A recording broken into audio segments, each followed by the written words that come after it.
Golpe de Estado promovido, a indústria da censura e da exploração do capitalismo de guerra.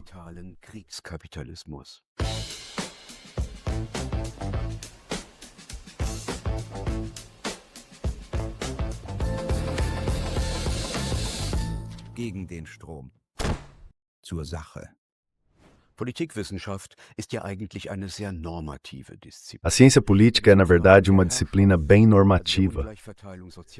Quando a gente fala de questões de poder, ou seja, da distribuição desigual do poder social, o cientista político procura primeiro a resposta na análise das constituições. Por isso, o estudo comparado dos sistemas de governo é uma área central da ciência política. Aí entram perguntas como: qual é o papel dos órgãos constitucionais? Como eles trabalham juntos, ou uns contra os outros? Como funcionam os pesos e contrapesos? Num segundo momento, a gente compara a norma constitucional com a prática constitucional. E em todos os países que eu conheço, a prática se afasta bastante da norma, com uma única exceção.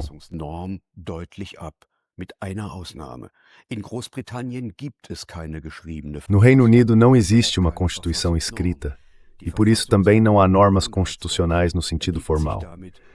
A Constituição funciona como um tipo de direito consuetudinário, ou seja, ela se baseia na prática constitucional e não pode se desviar dela. Ferdinand Lassalle escreveu que questões constitucionais são questões de poder. Então, quando alguém fala em um golpe de Estado, normalmente imagina um ataque direto contra a Constituição. Mas o que estamos vendo hoje é um golpe de Estado dentro da própria norma constitucional. A estrutura jurídica do Estado continua existindo, mas é esvaziada por dentro.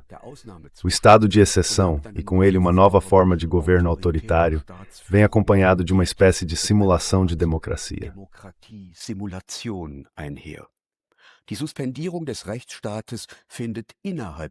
A suspensão do Estado de Direito acontece dentro da própria Constituição, que é reduzida a um casulo, de onde surge um novo tipo de ditadura. Um exemplo disso são as sanções extralegais contra indivíduos. Essas pessoas são privadas de todos os seus direitos, não por uma quebra ou anulação do Estado de Direito, mas por meio da evasão dos procedimentos legais, que continuam existindo formalmente, mas são substituídos por uma nova forma de governo arbitrário. Trata-se, portanto, da introdução de uma ditadura de passos silenciosos, cujas garras permanecem invisíveis para a maioria, mas são ainda mais eficazes. O estado de exceção, como diz Giorgio Agamben, se transforma em uma prática permanente de governar.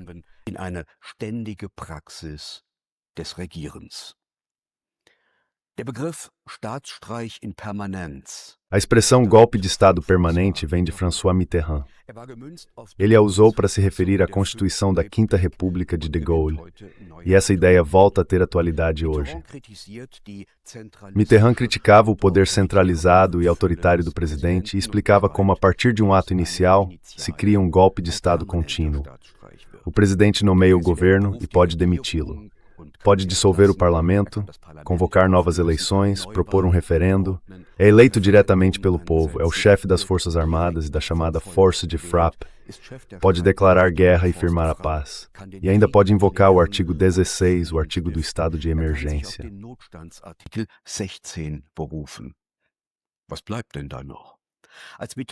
O que é que sobra, então?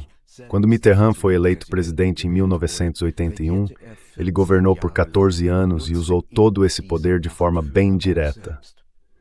Sim, ele chegou até a autorizar pessoalmente o atentado contra um navio do Greenpeace, o Rainbow Warrior, em 10 de julho de 1985. A reintrodução da chamada responsabilidade familiar nazista no caso de Usain Dolo, na Alemanha, em que as contas dele, da esposa e da mãe foram bloqueadas, mostra que estamos diante de um claro terrorismo de Estado. Um terrorismo voltado contra dissidentes que, por exemplo, se orientam na Alemanha pelo princípio da paz previsto na Constituição. Por isso, me parece que a expressão golpe de Estado permanente descreve bem essa situação.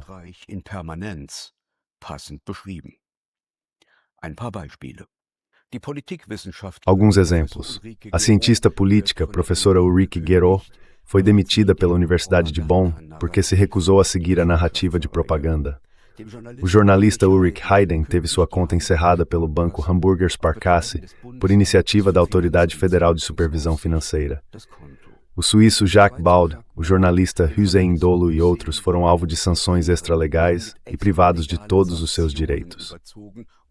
Condenação do ativista do movimento Querdenker, Michael Bauweg, mostra de forma exemplar como promotores subordinados a ordens políticas abusam dos procedimentos legais para levar críticos aos tribunais.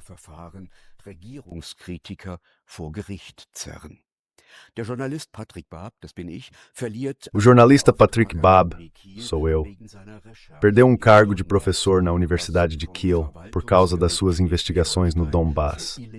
O Tribunal Administrativo de Schleswig-Holstein considerou essa decisão ilegal e inconstitucional.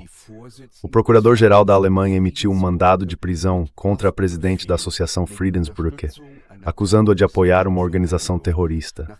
Isso aconteceu depois que as duas repúblicas do Donbass, Donetsk e Lugansk, com as quais representantes do governo alemão ainda participaram das negociações de Minsk em 2015, foram declaradas com efeito retroativo de 10 anos como organizações terroristas. Algo que, segundo o artigo 102, parágrafo 2 da Constituição, na verdade é proibido. E essa lista poderia continuar por muito tempo. Ließe sich beliebig lange fortsetzen. Das bedeutet, das Vorgehen ist abgestimmt. Isso significa que as ações são coordenadas e orquestradas de forma centralizada. Perseguição política, propaganda e censura andam juntas.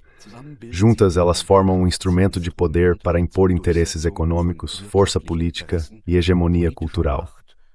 Essa onda de repressão contra opositores da guerra e dos governos foi iniciada pela OTAN.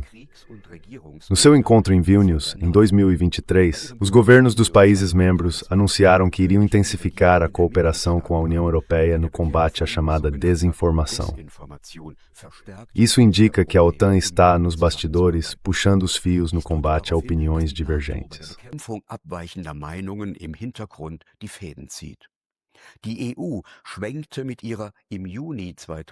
Com a agenda estratégica anunciada em junho de 2024, válida até 2029, a União Europeia entrou num rumo voltado para a prontidão de guerra. Nela, o Conselho da União Europeia promete fortalecer a resiliência do bloco dentro de uma abordagem que abrange todos os tipos de ameaças e toda a sociedade. A União Europeia considera tudo o que entende como desinformação uma tentativa de desestabilização, colocando isso no mesmo nível do terrorismo e do extremismo violento. Norbert Hering avalia, com razão, que a União Europeia, com isso, acaba declarando críticos do governo e da OTAN como inimigos do Estado. Na prática, já vigora na União Europeia uma espécie de lei marcial não declarada. Isso significa que a OTAN governa nos bastidores. Das bedeutet, die NATO regiert im Hintergrund mit. Und die üblichen rechtsstaatlichen Garantien E as garantias legais normais de um Estado de Direito em tempos de paz, como a liberdade de opinião e de informação, deixam de valer quando estão em jogo questões importantes para a OTAN. No ano passado, o governo federal declarou que está vinculado a objetivos secretos da OTAN. Investigações mostram que os governos dos países membros da aliança usam todas as organizações e forças da sociedade como canais de transmissão para aplicar represálias contra todos aqueles que se orientam pelo princípio da paz previsto na Constituição. Ou seja, trata-se de uma rede de perseguição política que atravessa diferentes instituições.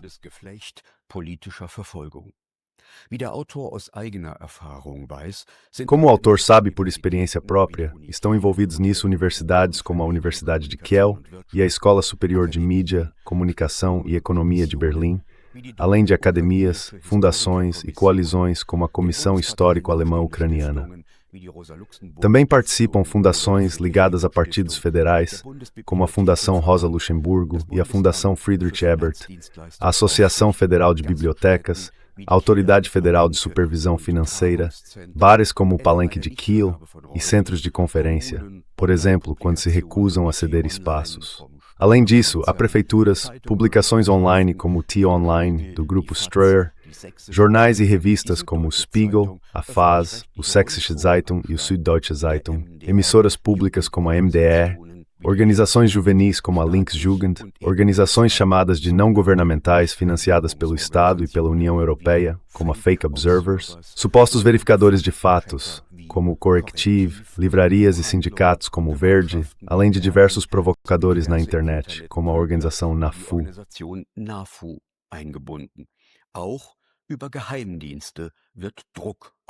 Também se exerce pressão por meio dos serviços de inteligência. Assim, os aparelhos ideológicos funcionam juntos como vasos comunicantes. São todos os mecanismos que organizam a reprodução intelectual da sociedade. Segundo o filósofo francês Louis Althusser, a função desses aparelhos ideológicos é garantir a lealdade à ordem de mercado e à política imposta pelo Estado. Entre esses aparelhos estão as escolas, universidades, academias, os centros de pesquisa financiados pelo Estado ou por empresas, as chamadas organizações não governamentais financiadas por governos nacionais ou supranacionais, fundações, organizações transatlânticas, associações, sindicatos e partidos, além da mídia pública e corporativa.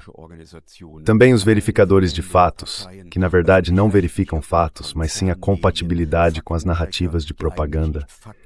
E ainda as igrejas, publicações na internet como a Wikipédia e as oficinas de Falsificationsintelligence e DORS. Die Fälscherwerkstatt der Geheimdienste und Regierungen. Esses aparelhos ideológicos agora desenvolvem uma cooperação sutil com os aparelhos repressivos do Estado. O que geralmente acontece depois é um jogo de ping-pong entre os aparelhos ideológicos do poder burguês e a sua articulação com as medidas dos órgãos repressivos do Estado, como o judiciário, a polícia, as agências estaduais de mídia e as autoridades fiscais. O objetivo é impor uma forma disfarçada de censura, contornando os procedimentos do Estado de Direito, gerar medo em terceiros para forçar obediência antecipada e destruir a existência econômica das pessoas-alvo. Essas execuções públicas têm como meta intimidar toda a população dentro de uma nova estrutura de poder antidemocrática.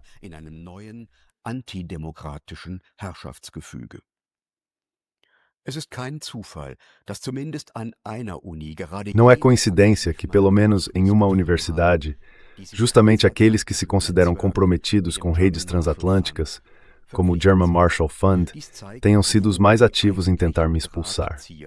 Isso mostra onde realmente estão os articuladores da censura e da cultura da denúncia. Com isso, não quero dizer que essas pessoas recebam ordens diretas de Langley. O que fica claro é que a pressa com que agem revela que se sentem em dívida, como se precisassem provar algo. Afinal, estão em jogo convites para conferências, bolsas de estudo, viagens de pesquisa ou a aprovação de projetos científicos. Acredita-se que para a própria carreira é melhor atuar como alguém que busca legitimar os interesses americanos.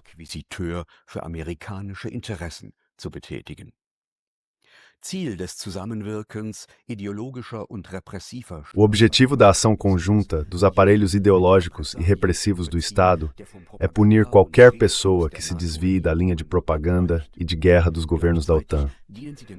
Ao mesmo tempo, isso serve para criar medo, dando um exemplo que força a obediência antecipada da população.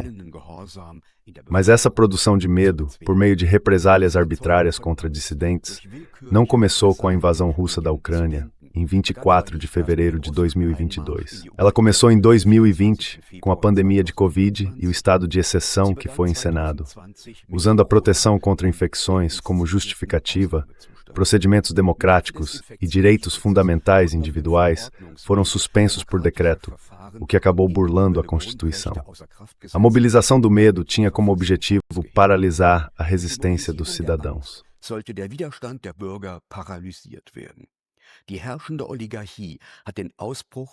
A oligarquia dominante aproveitou o surto da doença respiratória como pretexto para declarar um estado de exceção global. A indústria da censura se espalha por todas as áreas da sociedade, porque ela se apoia em dois grupos sociais. Um desses grupos funciona como uma correia de transmissão da OTAN e dos Estados Unidos. São as elites acadêmicas corrompidas pelo eixo transatlântico. O segundo grupo social é o do precariado acadêmico. O primeiro grupo, portanto, são essas elites que estão totalmente integradas à visão de mundo do hegemon. Hierzu dienen eine ganze Reihe von Apparaten der Elite. Para isso, existe toda uma série de aparelhos de integração das elites. Por exemplo, a Fundação Rockefeller, o Conselho de Relações Exteriores, a Sociedade Alemã de Política Externa, criada com base nesse modelo e financiada de forma privada, a Fundação Ciência e Política, o German Marshall Fund, o Instituto Atlântico, a Ponte Atlântica, o Conselho Americano para a Alemanha, o American Enterprise Institute, a Heritage Foundation e outras organizações. Elas formam uma rede de planejamento de políticas que funciona como um laboratório de ideias e de consenso, como uma escola de talentos e um espaço de recrutamento, além de servir como uma porta giratória entre a política, a economia e a mídia.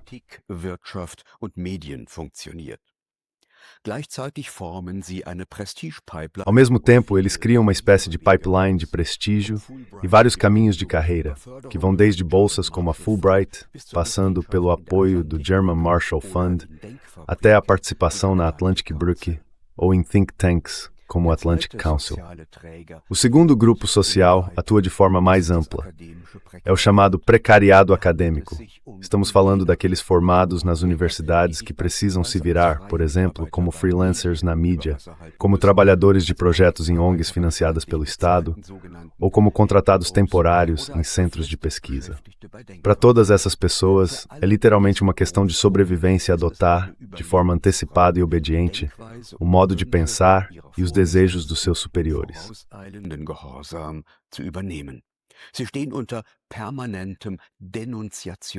Eles vivem sob uma pressão constante para denunciar os outros, só para provar lealdade aos chefes e se manter dentro desses aparelhos ideológicos. Então, a perseguição política não é obra de gente limitada intelectualmente, mas sim um sinal de como as elites acadêmicas se submetem ao discurso do poder. A identificação dos acadêmicos com a ideologia da OTAN é chocante.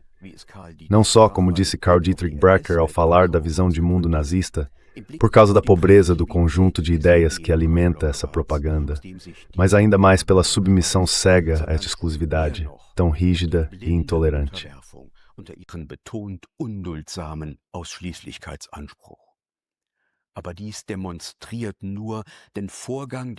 Mas isso só mostra o processo de uma engrenagem que se repete, que vai dos juristas aos economistas, dos historiadores aos estudiosos de literatura, dos filósofos aos cientistas naturais, dos jornalistas aos poetas, músicos e artistas plásticos. Bizantinismo, manipulação e coerção estão completamente entrelaçados. Elites corrompidas pelo transatlântico e o precariado acadêmico moldam, como Max Weber disse certa vez, a carcaça de aço da servidão, que determina o estilo de vida de cada indivíduo com uma força esmagadora. Quem quiser entender como as coisas funcionavam naquela época, só precisa observar com atenção o que acontece hoje. Principalmente em tempos de crise do capitalismo, chama atenção a falta de senso crítico entre os intelectuais.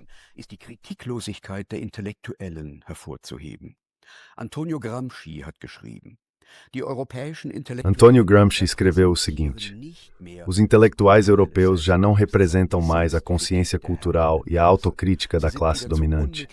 Eles voltaram a ser agentes diretos dessa classe.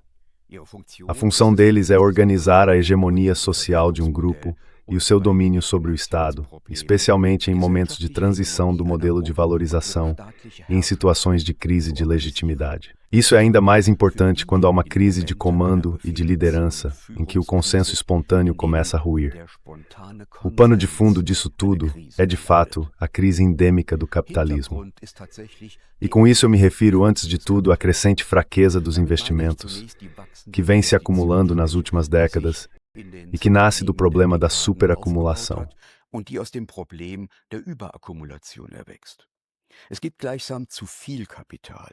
Existe, por assim dizer, capital demais.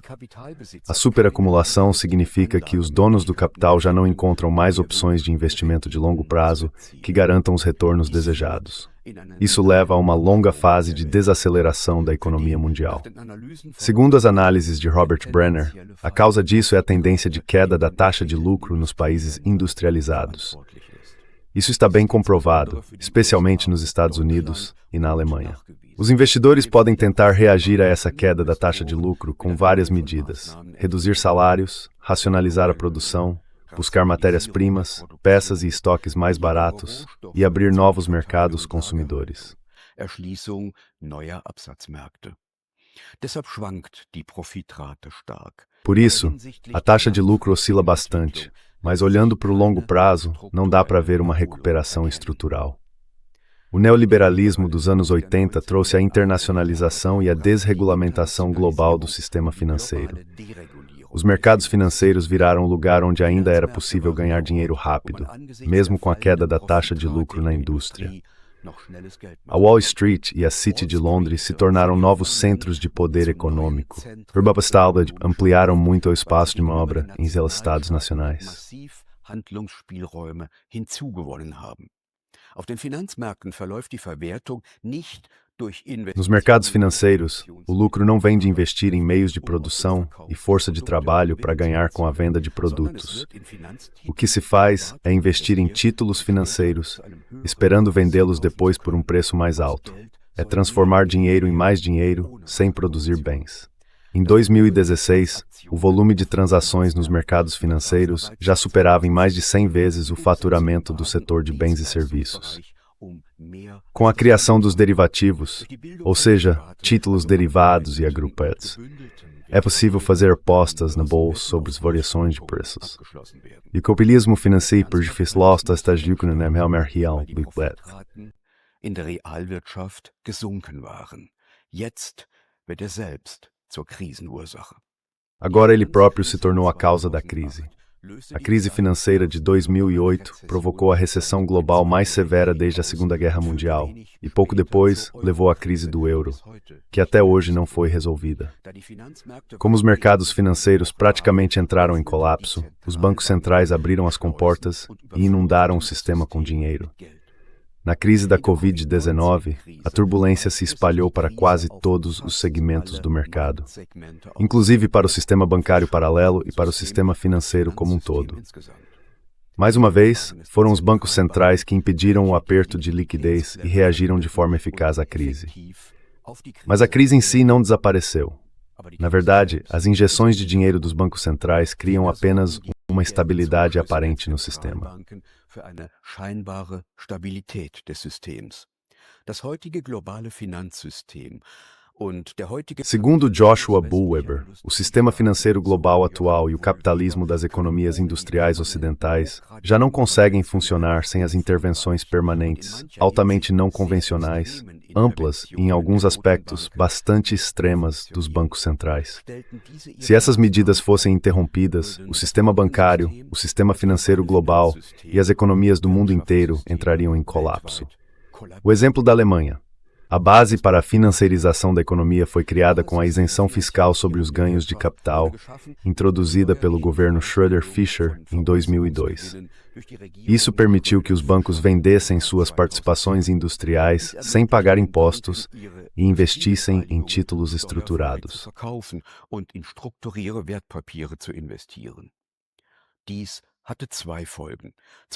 Isso teve duas consequências. Primeiro, os bancos alemães foram rapidamente arrastados para o turbilhão da crise financeira de 2008, algo que sem essa realocação, em parte, poderia ter sido evitado. Segundo, a indústria financeira internacional conseguiu comprar participações em empresas alemãs. A crise financeira marcou um ponto de virada, em que começaram duas mudanças estruturais decisivas no sistema financeiro. Uma transferência de créditos podres para títulos públicos e das instituições bancárias para o sistema bancário paralelo. O resgate dos bancos, com o dinheiro dos contribuintes, fez, segundo o Banco de Compensações Internacionais em Basileia, com que os riscos no setor bancário diminuíssem, enquanto o endividamento dos estados aumentou como nunca antes em tempos de paz.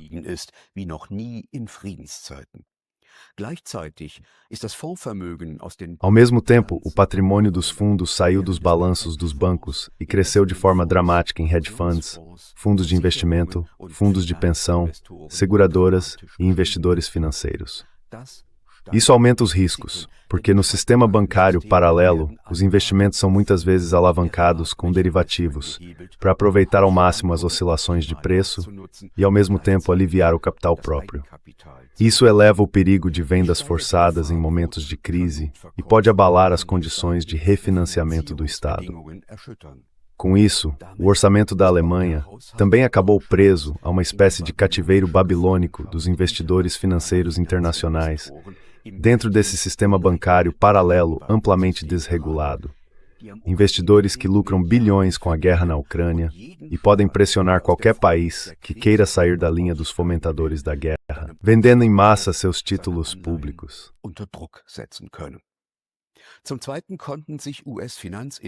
Em segundo lugar, investidores financeiros dos Estados Unidos puderam comprar participações em empresas alemãs. Hoje, apenas cerca de 1/3 das ações das 40 companhias do DAX está em mãos alemãs. Investidores da América do Norte, em especial, aumentaram suas participações para mais de 25%. Em mais da metade das empresas do DAX, a maioria das ações já pertence a investidores estrangeiros.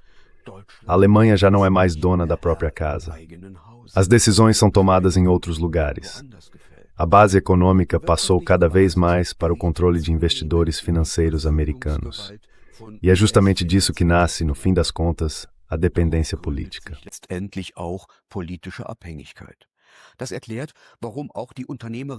Isso explica porque até o setor empresarial aceitou sem reclamar publicamente a política de sanções desastrosa.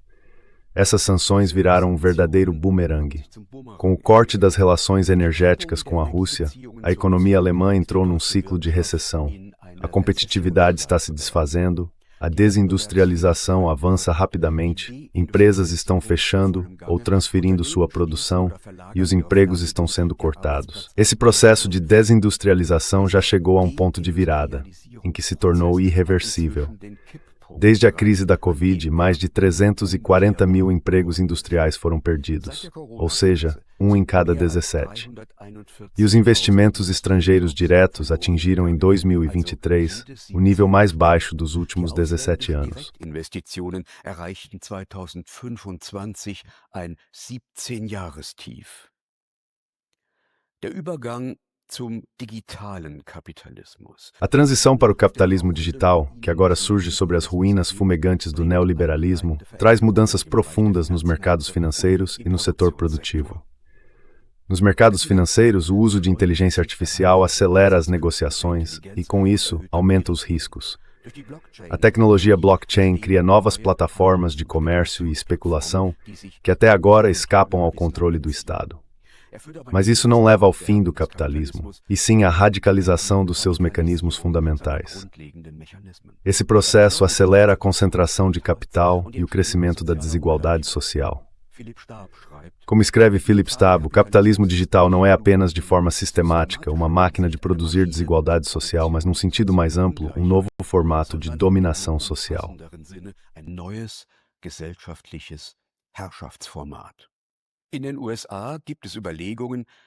Nos Estados Unidos, há discussões sobre usar stablecoins lastreadas em dólar para criar uma nova demanda por títulos do Tesouro Americano e, assim, reduzir o risco de um leilão de dívida fracassar. Na prática, stablecoins como Tether e Circle já estão entre os 20 maiores detentores de títulos do Tesouro dos Estados Unidos. A Lei Genius, aprovada em julho de 2025, ligou de forma discreta as reservas das stablecoins à demanda por esses títulos. A partir dela, todo emissor de stablecoin é obrigado a lastrear suas moedas com ativos considerados seguros. E segundo a definição do próprio Departamento do Tesouro americano, esses ativos são os títulos do governo dos Estados Unidos. Com isso, cada dólar que entra em stablecoins é automaticamente direcionado para a compra de títulos do Tesouro. Todo investidor em cripto acaba, sem querer, se tornando credor do governo americano assim que passa a usar stablecoins.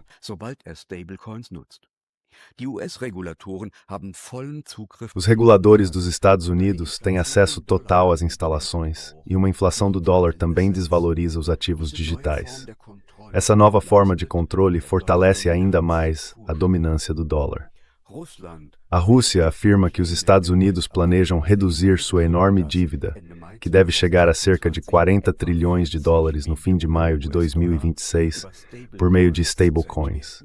A ideia seria substituir parte da dívida por stablecoins lastreadas em dólar, depois desvincular essas moedas do dólar e, em seguida, desvalorizá-las fortemente. Isso equivaleria a fazer o mundo pagar a dívida americana. Um reinício financeiro desse tipo permitiria aos Estados Unidos reduzir sua carga de endividamento e, ao mesmo tempo, manter a posição dominante do dólar como moeda de referência global.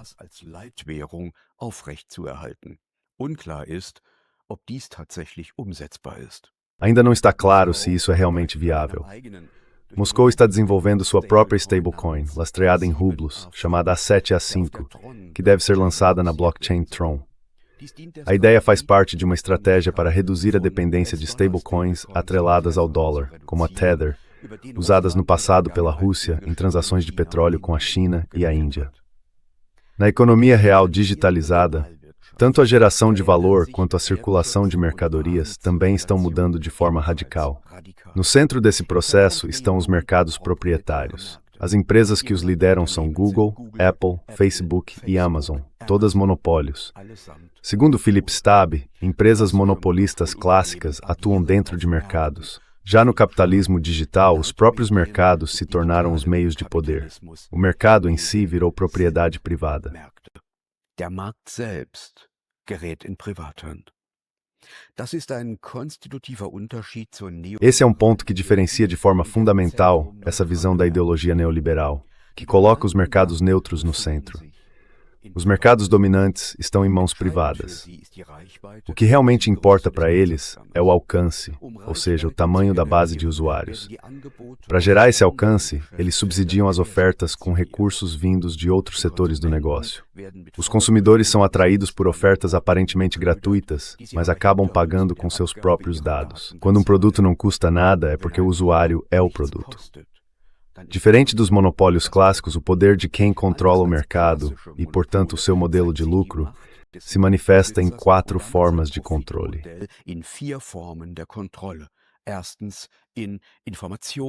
Primeiro, nas informações, que são a matéria-prima central. Segundo, no controle de acesso, feito a seu próprio critério. Terceiro, na escolha dos serviços. E quarto, no controle de preços, tanto em relação aos produtores quanto aos consumidores. A matéria-prima central desses mercados proprietários são os dados dos usuários. A geração de valor acontece por meio da coleta e da agregação desses dados. E isso tem efeito tanto do lado dos produtores quanto do lado dos consumidores. Tanto na esfera da produção quanto na do consumo, os dados dos usuários são extraídos.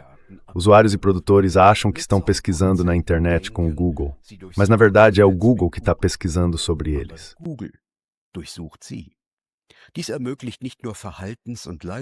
Isso não permite apenas o controle de comportamento e de desempenho, mas também uma orientação preditiva do comportamento, por meio da seleção e da hierarquia dos resultados de busca. Depois que o neoliberalismo já havia liberalizado e precarizado amplamente as relações de trabalho, agora surgem novos riscos e uma intensificação das exigências de desempenho. Na produção e na distribuição, a digitalização vem sendo usada para racionalizar processos e cortar postos de trabalho. Enquanto os fluxos de dados e de lucro sobem em direção às plataformas, os fluxos de risco descem, principalmente para a base. Além disso, há uma redução massiva de empregos provocada pelo uso da inteligência artificial.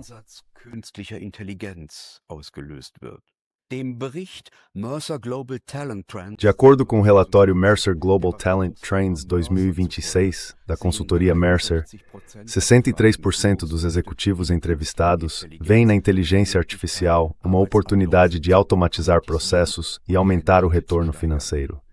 No extremo, porém, a competição pode se tornar autodestrutiva. As empresas usam a inteligência artificial para reduzir a força de trabalho, mas esses trabalhadores também são consumidores.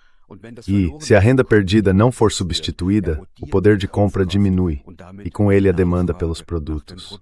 Do lado do consumidor, a internet e as redes sociais, como o Twitter, o Facebook e o Instagram, permitem uma reação rápida e imediata.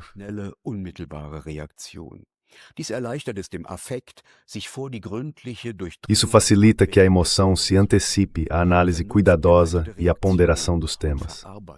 As reações e o processamento guiados pela razão ficam em segundo plano diante da rapidez e da carga emocional. Wolf-Dieter Narr já observava há anos uma mudança de comportamento de longo prazo. Ela se manifesta na perda dos mecanismos individuais de reflexão e de elaboração. Estímulos e expectativas geram respostas automáticas, sem que a pessoa consiga processar por conta própria, escolher ou resistir. Com isso, perdem-se os critérios de controle e as informações.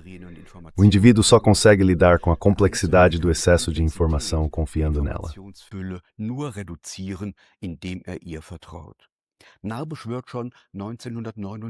Já em 1979, Narr alertava para o perigo de uma sociedade de reflexos condicionados. Mais precisamente, de uma sociedade formada por indivíduos incapazes de resistir, afogados na própria subjetividade irrelevante, e, no máximo, capazes de explosões irracionais. Essa previsão ganha um peso especial na transição do neoliberalismo para o capitalismo digital. Como destacou Wolfgang Engler, em todas as sociedades transformadas pelo neoliberalismo, existe uma raiva generalizada. Essa raiva se volta contra as elites no poder, que vem pressionando os trabalhadores com cortes sociais, privatizações, liberalizações e com a transferência da responsabilidade pelos riscos da vida do Estado para os próprios indivíduos.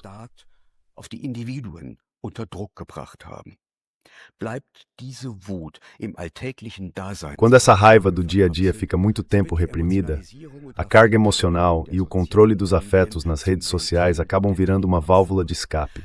A cobertura da mídia tradicional e muitos canais nas redes sociais exploram justamente isso.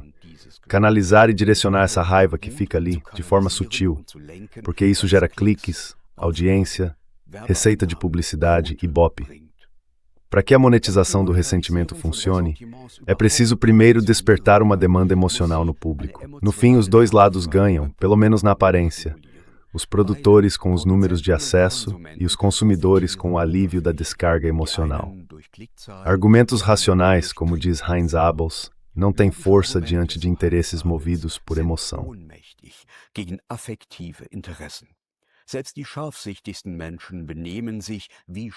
Mesmo as pessoas mais lúcidas agem como tolas quando uma compreensão necessária esbarra numa resistência emocional. Foi assim que surgiu um novo modelo de exploração midiática. Ele não se baseia mais, principalmente em informação, mas sim em ressentimento.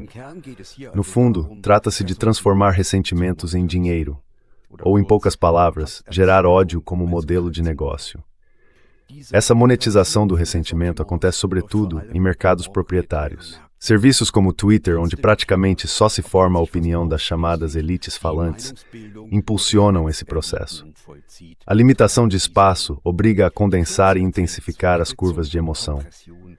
Joseph Vogel descreve com precisão os perigos que estão surgindo na economia política do ressentimento. Essa economia, no fim das contas, reforça o próprio sistema de concorrência.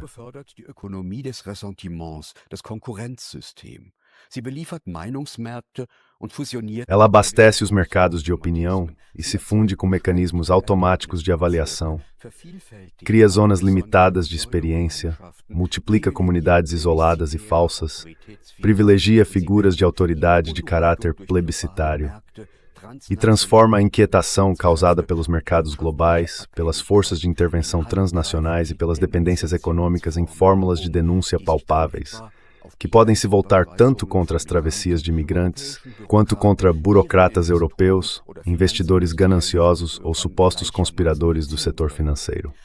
A crítica que fermenta no ressentimento sempre segue um caminho policialesco. Ela investiga, suspeita e tenta encontrar, para dar forma concreta a processos abstratos do sistema, alvos individuais que pareçam culpáveis e possam ser apontados diretamente.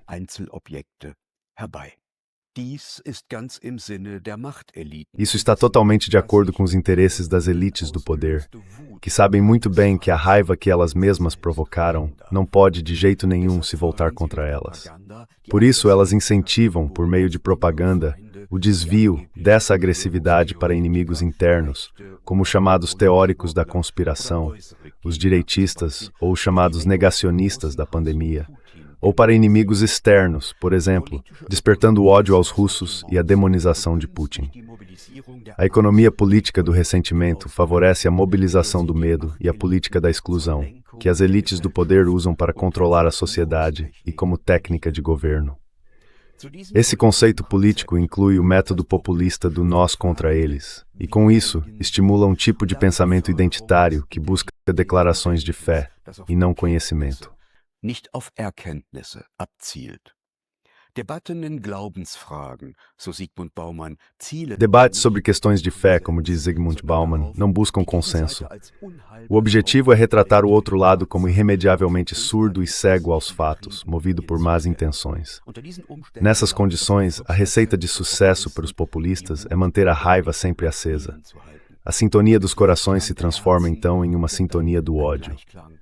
No conjunto, estamos vivendo hoje uma multicrise, uma espécie de esclerose múltipla do sistema capitalista.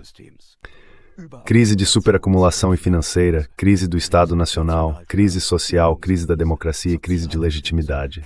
O sistema capitalista, como afirma Andrei Fursol, enfrenta agora uma crise sistêmica e definitiva.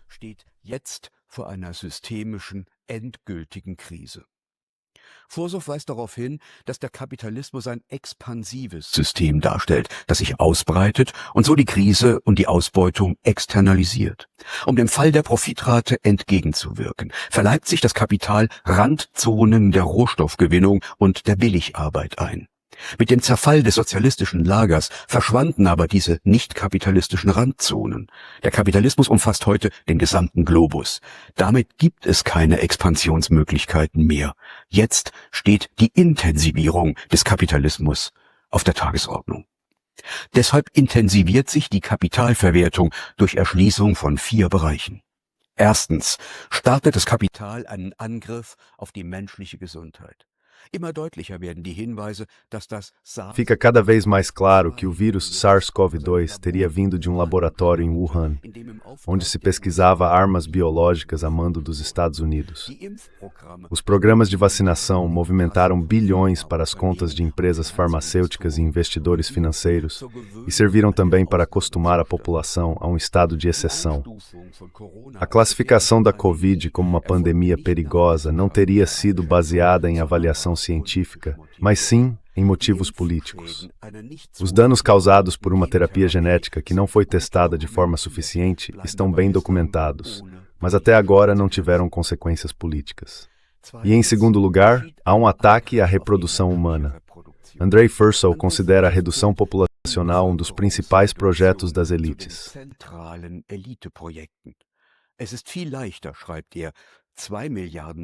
Ele escreve que é muito mais fácil controlar 2 bilhões de pessoas do que 7 ou 8 bilhões.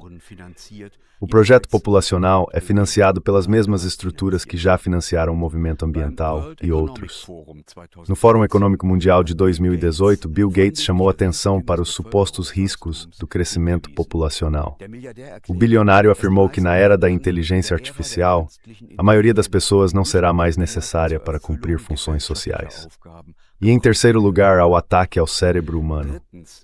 Estamos vivendo um processo de perda da racionalidade e de destruição da razão. A destruição do sistema educacional continua avançando. Die Zerstörung des Bildungssystems schreitet voran. Das Bulimie-Lernen, reinfressen. O aprendizado tipo bulimia, engolir conteúdo, vomitar na prova e esquecer logo depois, que domina as provas de múltipla escolha nas universidades, impede o pensamento em conexões mais amplas, a análise de interesses e estimula um modo de pensar fragmentado, voltado apenas para seguir ordens autoritárias. O grande número de crianças e jovens com origem migratória na Europa torna impossível, nas condições atuais, manter o mesmo nível de conhecimento. A eliminação do ensino politécnico da antiga Alemanha Oriental, depois da reunificação, dificultou a integração entre teoria e prática e, com isso, contribuiu para a queda do nível educacional. Emmanuel Todd chama atenção para o fato de que a Rússia, mesmo com uma população que não chega à metade da dos Estados Unidos, forma mais engenheiros do que eles. Dazu beschleunigen Affektökonomie, Além disso, a economia do afeto, a guerra cognitiva da OTAN e o trabalho do complexo de censura estão acelerando o desenvolvimento de uma sociedade baseada em reflexos condicionados. A hostilidade de todos contra todos, como diz Joseph Vogel, é o fermento de um novo tempo pré-guerra. Estamos vivendo uma crise na transmissão de tradições, que também tem a ver com o avanço dos meios audiovisuais no nosso dia a dia e o recuo da escrita. Cada meio organiza suas informações segundo certos princípios. A escrita exige linearidade e argumentação. Já os meios visuais se caracterizam pela fragmentação das estruturas narrativas centradas na palavra e por novas combinações entre elementos linguísticos, visuais e musicais.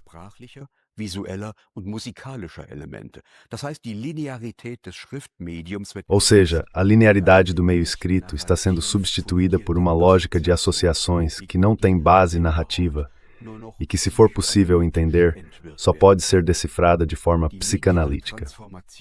Essa transformação dos meios de comunicação significa também uma mudança na própria natureza da informação.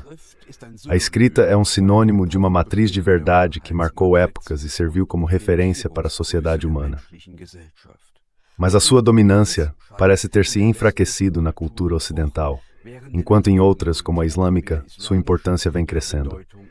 Na nossa cultura, a escrita se tornou apenas mais uma forma de expressão entre tantas outras. Já não é mais a forma que orienta a sociedade.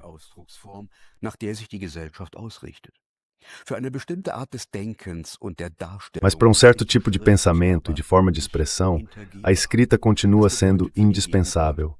Isso significa que, hoje, no mundo ocidental, onde os meios visuais se tornaram os principais, a verdade acaba meio que escorregando para a superfície, enquanto a palavra parece ter se tornado obsoleta. Estamos vivendo um processo de desalfabetização. Só que essa superfície visual é facilmente manipulável com as ferramentas da era digital e da inteligência artificial, ou até mesmo tecnicamente reproduzível. O mundo das imagens é um mundo pós-factual, porque as imagens, especialmente com o uso da inteligência artificial, perderam sua função de imitar a realidade. Fatos verificáveis já não têm mais importância. Vivemos, como diz Colin Crouch, na era pós-factual.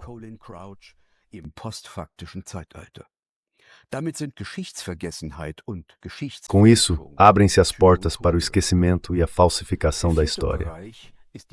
O quarto ponto é a máquina de moer sangue e ossos. O mecanismo de aproveitamento do capital, em que o impulso de expansão e a intensificação se unem, é a guerra. Para o capitalismo financeiro em crise, no qual a relação entre o capital investido e o lucro se deteriora e, com isso, a taxa de lucro cai, a guerra é uma forma sangrenta de adiar a falência. Quando as guerras são conduzidas com sucesso, é possível conquistar novos recursos e minerais, como petróleo, gás, terras raras ou solos férteis, como os da Ucrânia, além de novas fontes de mão de obra barata, novos mercados consumidores e posições geoestratégicas decisivas.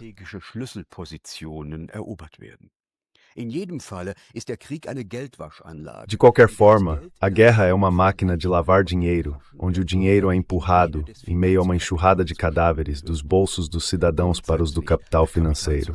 No fundo, o que acontece é a destruição de capital, e isso permite que a acumulação original comece de novo. No fim das contas, não se trata de vencer guerras. Do ponto de vista do capital, o importante é que as guerras continuem, porque são extremamente lucrativas. Os políticos da União Europeia e dos Estados Unidos não querem a guerra. Eles precisam querer a guerra, porque se não quiserem, o castelo de cartas feito de especulação financeira, corrupção e lavagem de dinheiro desaba. Em 2024, o volume do mercado de derivativos foi estimado em mais de $1 quadrilhão, ou seja, 1.000 trilhões, um número com 15 zeros.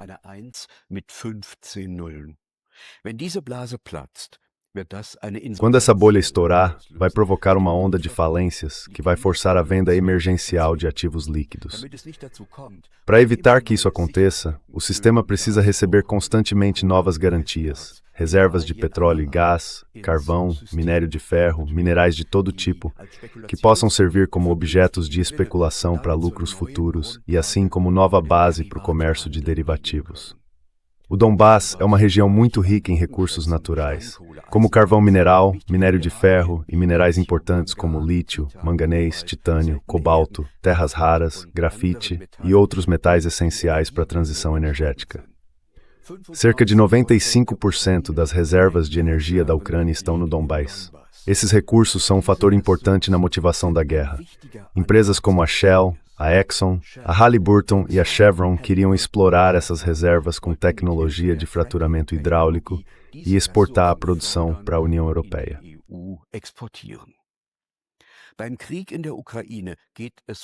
Na guerra na Ucrânia, o principal objetivo é tirar o concorrente russo do mercado de energia e gerar novos lucros. Isso era urgente, porque as empresas financiaram os investimentos em novas tecnologias de extração com empréstimos de juros muito altos.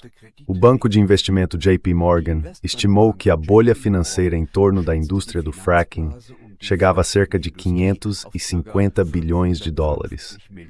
Se esses títulos de alto risco não forem pagos, pode acontecer algo parecido com o colapso dos financiamentos imobiliários no início da crise financeira de 2008. Isso significa que é preciso obter lucros rapidamente com exportações de fracking e garantir novas garantias de crédito. É exatamente disso que se trata também na guerra da Ucrânia. Foi disso que se tratou em 2003, na guerra contra o Iraque, que violou o direito internacional. E é disso que se tratará em 2026, na invasão do Irã.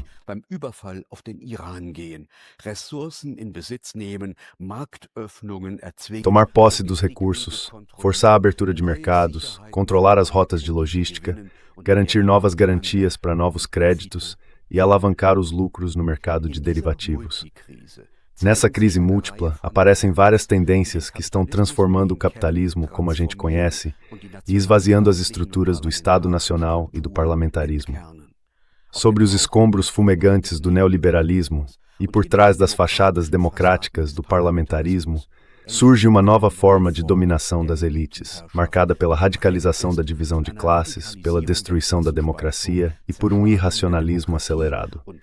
Na modernidade líquida, como disse Zygmunt Bauman, a maioria sedentária vive sob o domínio de uma elite nômade e extraterritorial.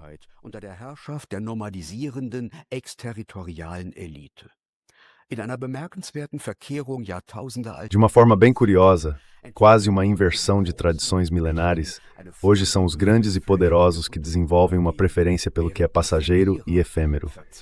Enquanto isso, os que perdem nessa dinâmica lutam desesperadamente para manter funcionando o pouco que têm em casa, o seu ferro velho.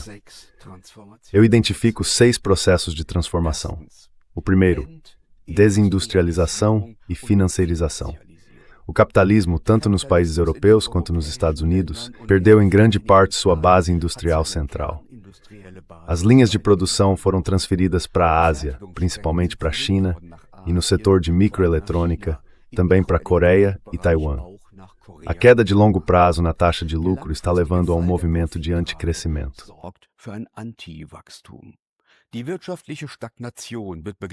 A estagnação econômica vem acompanhada de uma piora nas condições de vida, de uma crescente precarização, de um estrangulamento ecológico e de um excesso de regulamentação. O movimento ambientalista foi organizado pela Fundação Rockefeller e abriu caminho para a desindustrialização. Nenhuma nova ecotecnologia é lucrativa por conta própria. Todas são subsidiadas, inclusive as turbinas eólicas e os carros elétricos. O capitalismo financeiro aumenta os riscos sistêmicos e é o motor da desigualdade. Ele acelera a busca por novas garantias, créditos e podres. O estado de emergência político-militar e a crise econômica acontecem ao mesmo tempo.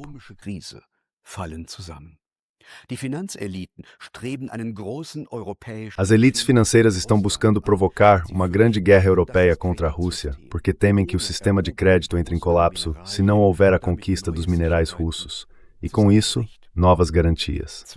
Segundo ponto, a desregulamentação do mercado e a digitalização. O principal mecanismo de controle do capitalismo, o mercado, está passando para as mãos privadas das grandes empresas do capitalismo digital. Amazon, Google, Apple, Facebook e X são o próprio mercado. Elas controlam na prática o acesso, os produtos, os preços e as informações. Assim, por trás da aparência superficial de ofertas gratuitas, que na verdade são pagas com a coleta de dados, se estabelece uma nova forma de poder de mercado e também de dominação e controle social dentro do chamado capitalismo de vigilância.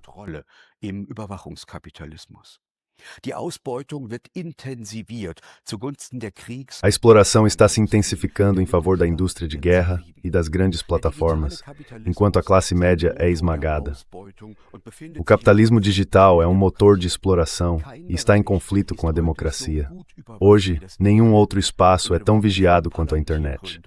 Como disse Peter Thiel, fundador da Palantir, eu já não acredito que liberdade e democracia sejam compatíveis.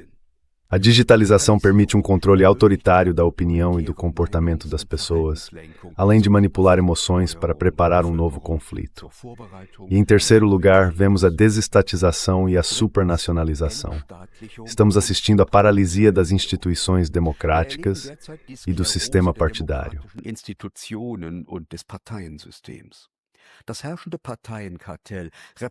O cartel dos partidos que está no poder representa os interesses dos fomentadores de guerra e do capital financeiro, não os da população. Mais uma vez cito André Volchek.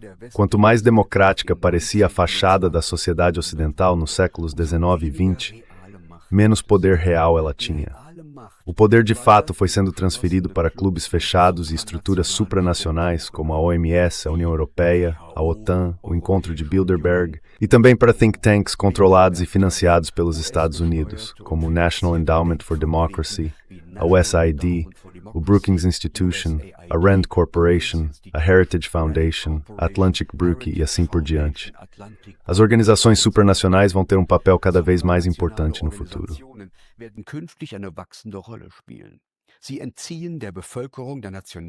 Eles estão tirando da população dos Estados nacionais as últimas possibilidades de participação e controle e orquestrando a agenda de guerra e repressão de uma elite extraterritorial. Questões públicas estão sendo privatizadas.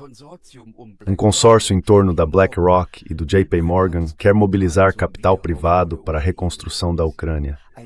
Um círculo próximo ao presidente dos Estados Unidos, Donald Trump, supostamente pretende transformar a faixa de Gaza destruída em uma zona de conforto para os mais ricos. Quarto ponto: desdemocratização e autocratização. Com sanções e censura, está sendo criada uma nova forma de regime de controle. Essas sanções são uma antecipação da lei marcial e têm o objetivo de acostumar a população a um novo tipo de governo arbitrário, que pode ser completado com a decretação de um estado de tensão.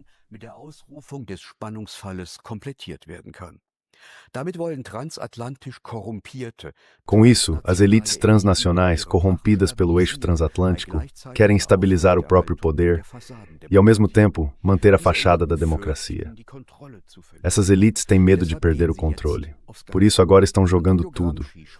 Antônio Gramsci escreveu que quando a classe dominante esgota sua função, o bloco ideológico começa a se desintegrar e a espontaneidade dá lugar à coerção, em formas cada vez menos disfarçadas e indiretas, chegando até a medidas policiais e golpes de Estado. É esse o golpe permanente de que falei no início, fazendo diferença da François Mitterrand.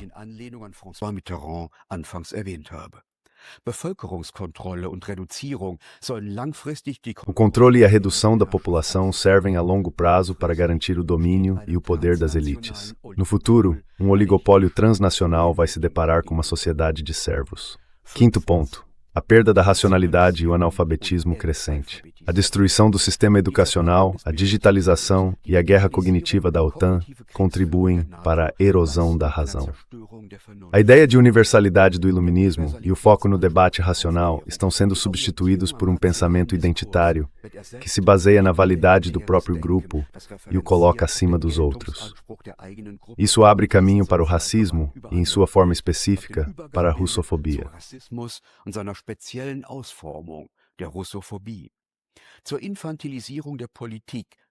A infantilização da política também inclui a falsificação da história e a tentativa de inverter a culpa. Com o uso da inteligência artificial, a busca por informação fica presa ao que é considerado o mainstream. O pensamento livre é eliminado e informações indesejadas são filtradas. Ou seja, a IA não serve para libertar a inteligência, mas sim para o controle administrativo do pensamento e do comportamento pelas elites. Isso nos leva a uma nova era de desalfabetização, pelo menos nas culturas ocidentais. Porque só pessoas tolas, movidas pelo ressentimento, se deixam empurrar para novas guerras. Sexto ponto, a perda de civilidade, a militarização e o retorno à barbárie.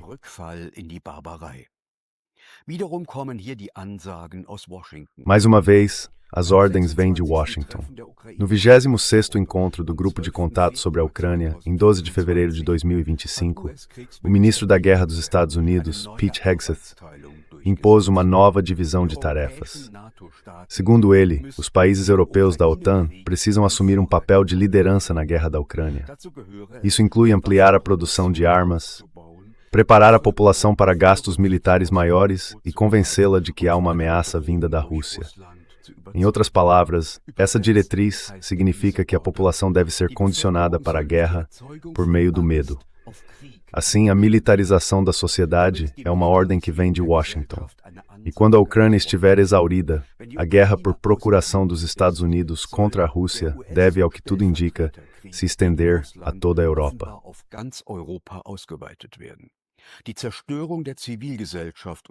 A destruição da sociedade civil e sua involução provocada por organizações não governamentais financiadas pelo Estado, as chamadas Government Organized Non-Government Organizations, vem acompanhada da transformação de instituições e organizações sociais em correias de transmissão das elites no poder.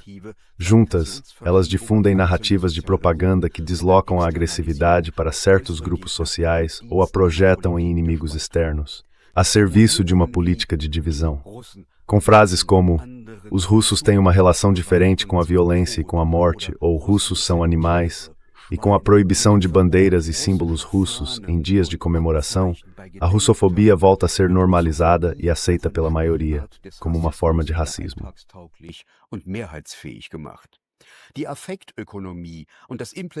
A economia dos afetos e o pensamento identitário que foi implantado estão levando a um retrocesso civilizatório, um retorno a uma mentalidade provinciana movida pelo ressentimento, a instintos mais baixos e a uma espécie de renascimento da barbárie.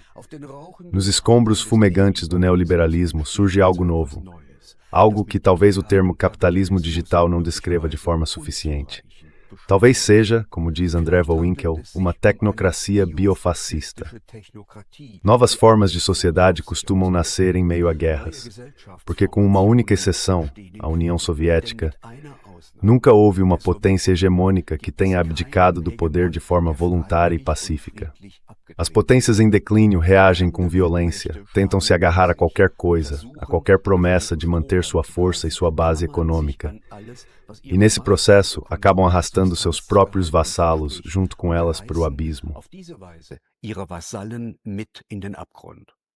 Der Krieg in der Ukraine und der Überfall auf den Iran sind zwei Kriegsschauplätze im finalen Endkampf des Westens. Wir befinden uns in einem Interregnum zwischen unipolarer und multipolarer Welt, zwischen dem sterbenden neoliberalen Kapitalismus und einer neuen Gesellschaftsordnung, die noch in ihren Wehen liegt. Alles hängt nun erstens davon ab, ob die Kräfte, die eine multipolare Welt anstreben, den Konflikt mit dem Hegemon USA für sich entscheiden. Es sieht derzeit nicht danach aus, dass sie dies mit friedlichen Mitteln tun können, und eine stärkere Demokratisierung kündigt sich auch nicht an. Zum Zweiten ist entscheidend, ob in den westlichen Ländern die Menschen Handlungsfähigkeit und Selbstverfügungsfähigkeit zurückgewinnen, um ihren bellizistischen und antidemokratischen Eliten entgegenzutreten. Dazu bedürfte es einer Volksfront für Frieden. Para isso seria preciso uma frente popular pela paz e pela democracia, com uma estratégia dupla, iniciativas dentro e fora do parlamento. Mas no momento, não parece que isso vá acontecer. A maioria das pessoas na Alemanha parece exausta e paralisada, como se estivesse vivendo num estado de exceção permanente, em meio a uma crise múltipla. Eu não vejo nenhum sinal de revolta. Os alemães estão cochilando rumo à própria ruína. Na tragédia Rei Lear, William Shakespeare faz o Conde de Gloucester dizer: Esse é o mal dos tempos, quando os loucos guiam os cegos. E quem enfrenta de perto os que incitam a guerra, acaba na linha de frente. Landet an der Front.